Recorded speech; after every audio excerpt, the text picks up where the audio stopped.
So today, if you haven't figured it out yet, we are going to do a song breakdown for the song Complicated. We'll take a look at the demo, how the song was created, then dive into the Pro Tools actual recording session, take a look how all of the pieces of that recording added up to the final song. So where we're going to start is a demo that was recorded in December of 2022.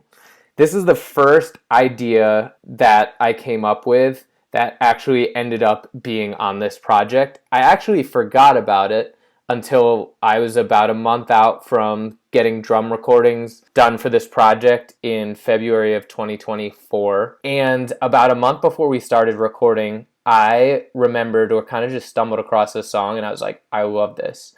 I didn't know what to do with it at the time, and I kind of had some lyrics, but I really had to work to finish this one out. But let's pull up the first demo I did. This is before any vocals were a part of this. It was just the original instrumental and song idea. A lot of times when I start a song, I'll kind of just have a riff, and then I'll just, in GarageBand, I'll just play around with different sounds until I find something I like. And what I found actually ended up being pretty close to like the intro sound that we actually used on the song. So let's take a listen to the first little bit and see how not much changed from my demo to what eventually came out on the final recorded version.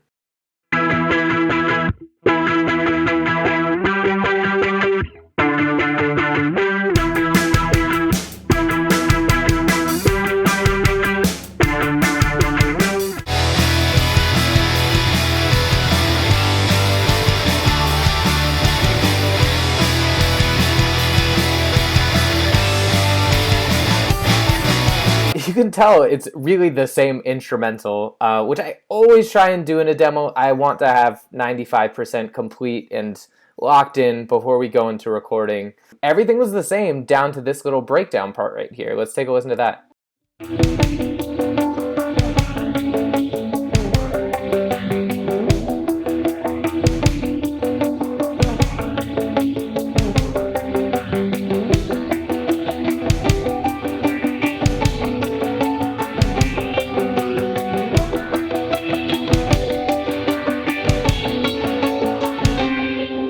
So a really cool demo to look back on and see how much really was done before going into the studio, and a great jumping off point for going into the actual session, which we will do now. I am very excited to break into the Pro Tools session for one of my favorite songs on this project, which is Complicated. I think it's one of my favorites because it's so kind of funky and different from anything I've done before.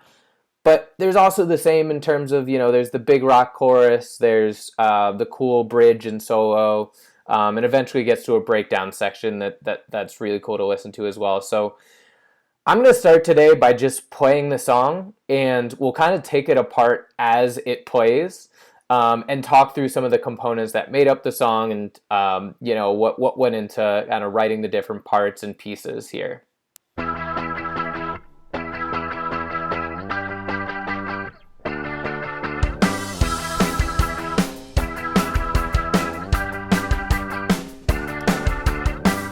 So let's talk the intro guitar. That is a guitar played through a Leslie, so basically a speaker that's whirling around, which is why you kind of get that odd shaky effect through the guitar. And there's three components that make it up. There's this DI, so direct input. So this is just what a guitar sounds like if you plug it into a computer. And then the Leslie, which is a stereo sound, so there's a signal on the left and right. And then we figured it needed a little bit of a low anchoring piece, so I played the same thing, just in a lower octave right under it.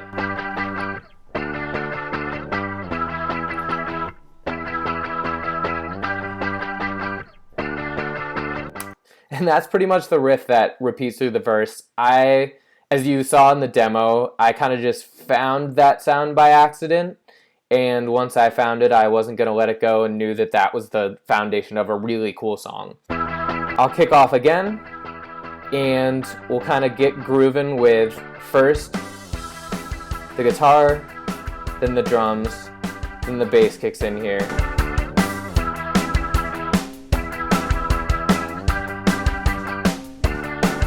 If I can explain it, guess it all depends on what you see.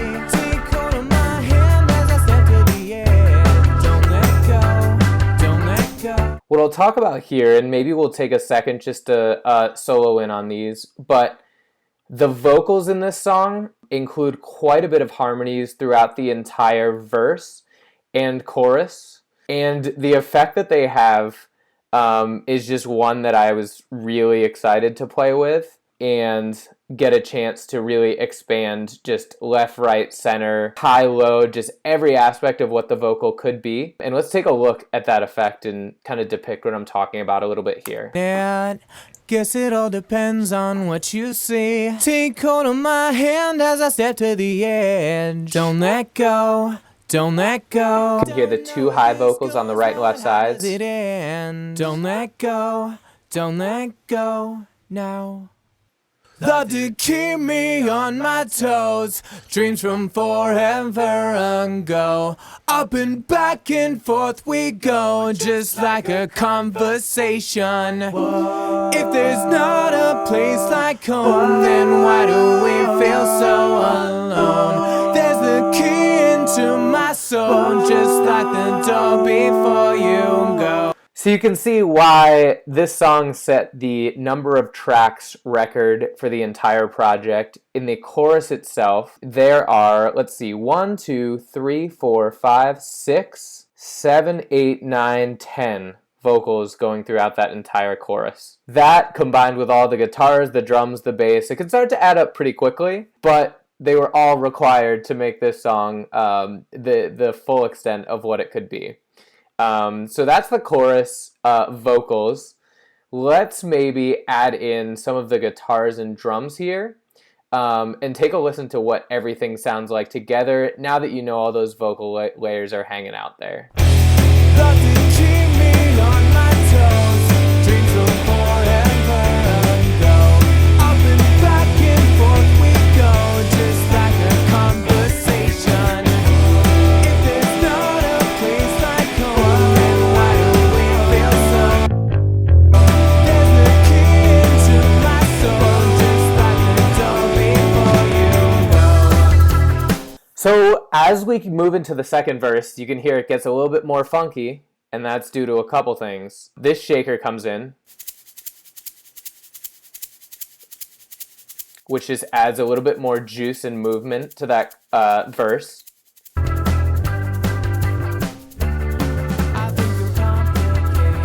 And this guitar also comes in on the right side.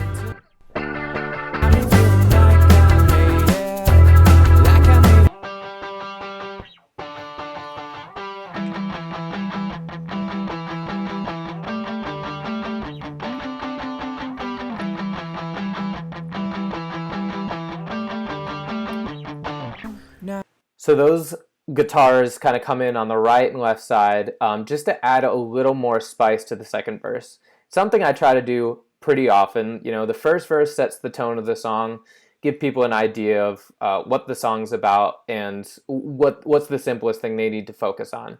Second verse is where you can have some fun. You want to keep people's attention, but also you can experiment and do cool stuff in the background. So you heard what those guitars sound like just by themselves, and in the mix, which obviously this is not the final mix, but in the mix there was even more cool elements thrown in to kind of make those things swirl around a little bit and put the second verse just in a different dimension.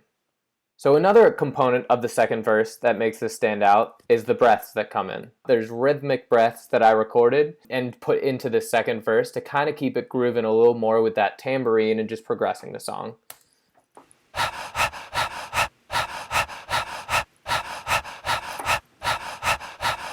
They sound kind of funny isolated, but if you listen to it in the context of that entire verse,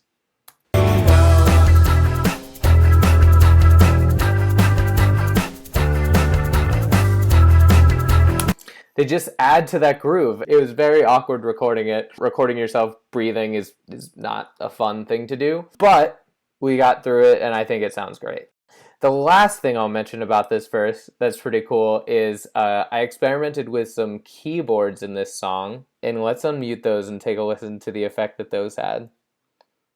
So about halfway through the second verse, this deep keyboard comes in.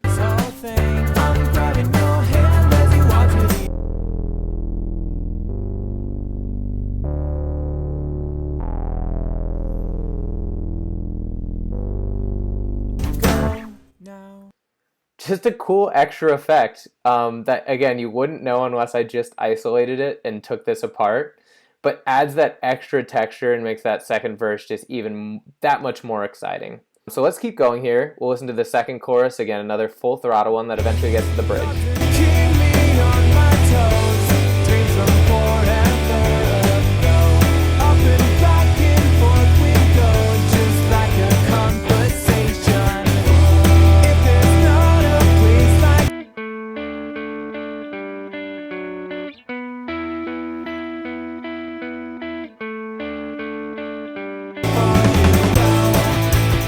think I created a monster. I don't know how to get out. We keep on spinning our wheels again, and now we're broken down. Let's listen to just those vocals before we get into the solo section. So we'll take a look at what these are all doing together. Think I created a monster. I don't know how to get out. We keep on spinning our wheels again, and now we're broken down. So a lot of interesting reinforcement points, whether it's the high vocal going on top of the main or the very low vocal, but another fun one to record and put together. Next up is the guitar solo, one of my favorite parts, so let's get to playing.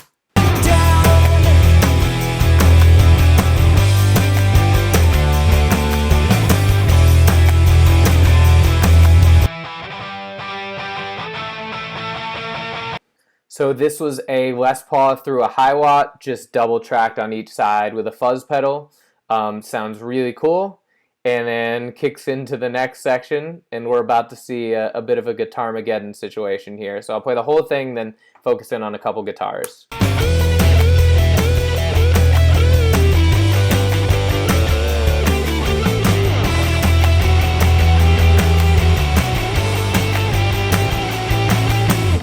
All right. So what is all going on here? 5, 6 different lead guitar tracks that are making up this section. Let's play it again without the rhythm guitars, with just the lead parts, and see how they all add together.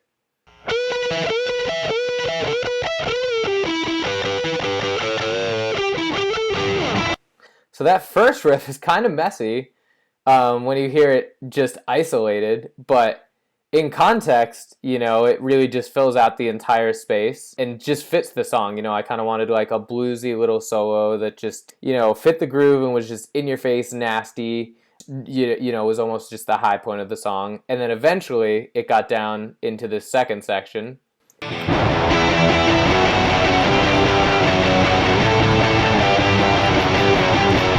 So 5 or 6 different guitars playing that simple part just in different octaves, but panned all over the place, just so it could build and fill out the space as, I guess, hugely as possible. Probably more guitars than are necessary, but why not? We have the tracks, might as well use them, and every time I played it, I was like, there's some little piece missing, so I just kept adding until I thought it was complete. All right, let's take a listen to the breakdown after the solo now.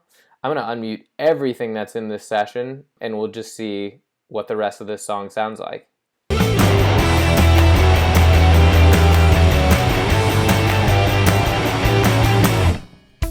Memories fall like the sand onto beaches in your hands. Rising tides, they bring us. Starts to build up with that shaker halfway through, and then it'll keep building up with parts on the left and right side, and eventually the bass and the rhythm guitars. So let's see what this finishes out like. All the time that's slipping through. I think I'm complicated. I think you're complicated too. I will not let you fall now, but this is me letting go of you. Love to keep me on my toes. Dreams from forever ago. Up and back and forth we go, just like a conversation. If there's not a place like home, then why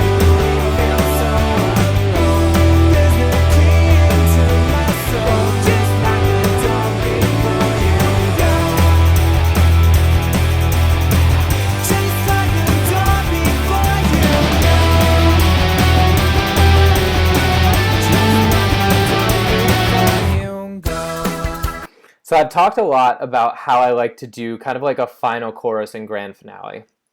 In this chorus, you can already hear in the third chorus, there's like an extra octave part that's playing the same melody as the main guitars, but just an octave higher. And there's also a screaming, yelling harmony that comes in. But then it all finishes with a big culmination of guitars. And let's isolate those and see what those sound like, because as usual, I like adding as many guitars as possible to make the song sound huge. And I think in this case, mission accomplished. Let's start with the guitars about halfway through that last chorus and see how they transition to get even bigger once it hits this green section, which is the post-chorus.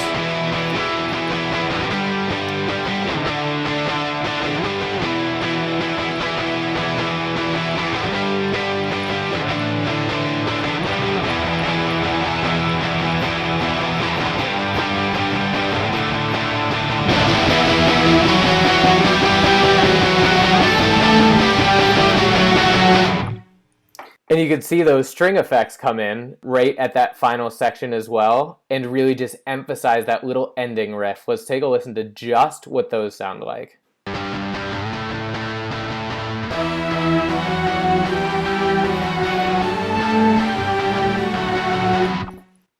Kind of a little dreamy effect right at the end there, but just adds that last little emphasis that kind of hammers home that final chorus and the ending of that big section to close out the song.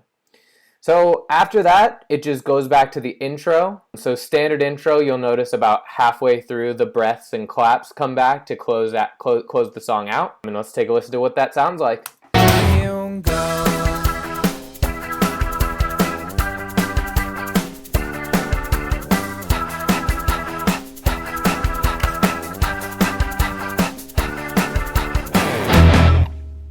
Cool, and that's Complicated. I think it's a really fun song. Enjoyed writing it a lot. I enjoyed recording it. It's a blast to play live as well. So thanks for tuning in again and taking a listen to how this song was put together, and more to come.